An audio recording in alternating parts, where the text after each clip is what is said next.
সীমান্ত হত্যা নিয়ে আজকে আমাদের স্বরাষ্ট্রমন্ত্রী সালাউদ্দিন আহমেদ তিনি বলেছেন যে সীমান্ত হত্যা তিনি একটা ডেফিনিশন দেওয়ার চেষ্টা করেছেন যে সব হত্যাকেই আসলে সীমান্ত হত্যা বলা যাবে না।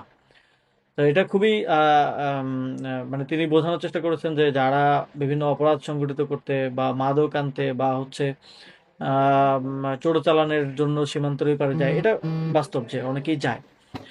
আহ, সেটাকে সীমান্ত হত্যা বলা যাবে না, তাহলে সেটাকে আসলে কি বলা হবে এখন? আম, যদি এটা এরকমই হয় তাহলে সাপোজ বাংলাদেশে অবৈধভাবে ভারতের অনেক নাগরিক থাকে বলে আমরা জানি। আমরা বিভিন্ন সময় পত্রপত্রিকায় দেখেছি, অন্তর্বর্তী সরকারের সময় একটা নোটিশ দেওয়া হয়েছিল যে অবৈধভাবে যারা আছে সবাই যেন ইনফরমেশন সাবমিট করে।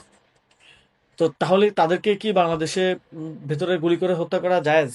বা পৃথিবীতে বিভিন্ন দেশে অবৈধভাবে বাংলাদেশের অনেক নাগরিক থাকেন, আপনারা জানেন যে প্রবাসী বিভিন্ন দেশে অবৈধভাবে অনেকে থাকেন, অনেকের ভিসার মেয়াদ শেষ হয়ে যায়, অনেকে জানও অবৈধভাবে।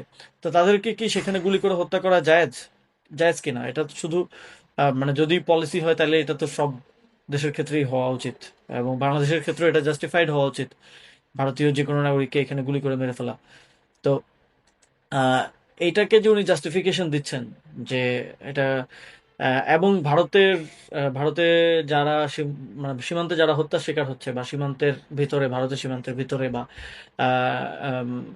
একটা হচ্ছে দুই সীমান্তের মাঝখানে একটা জোন থাকে, সেখানে যারা হত্যার শিকার হচ্ছেন, তারা সবাই কি আসলে চোরাচালানকারী, বা সবাই কি আসলে মাদকের আদান প্রদানের সাথে জড়িত বা চোরাচালানের সাথে জড়িত? এটা কিভাবে সরকার আসলে নিশ্চিত করবে যে কোনটা? তো এই বিষয়টা নিয়ে আমার মনে হয় আরো স্পষ্টতা প্রয়োজন। এটা একটা দায়সারা বক্তব্য বলে আমরা মনে করছি যে সীমান্ত হত্যার বিষয়টাকে তিনি রংলি অ্যাড্রেস করছেন।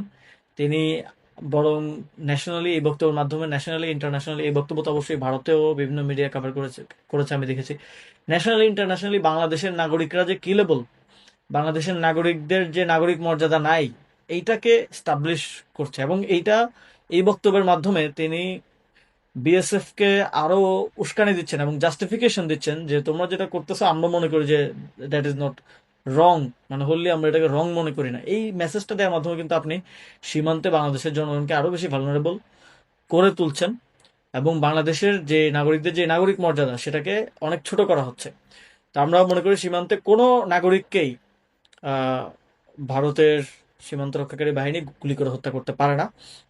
যদি কেউ সেখানে চোরাচালান করতে যায়, কেউ মাদকের সাথে জড়িত থাকে, তো সেটা তাকে তারা তাকে তারা অ্যারেস্ট করতে পারে। বাংলাদেশের বন্দি বিনিময় চুক্তি আছে, বাংলাদেশের সীমান্তে সাদা পতাকা বৈঠক নিয়মিত হয়, বিএসএফ এর সাথে বিজিবির যোগাযোগ আছে। তো এর মাধ্যমে হ্যান্ড ওভার করা যেতে পারে, বিভিন্ন প্রক্রিয়া এটা হইতে পারে। এটা তো এইভাবে মানে হত্যা করে ফেলা, এবং বাংলাদেশের স্বরাষ্ট্রমন্ত্রী যার এই মানুষগুলোকে নিরাপত্তা দেওয়ার কথা ছিল তাদেরকে আরো ভালনারেবল করে তোলা, এটা খুবই দুঃখজনক রাষ্ট্র হিসেবে আমাদের জন্য।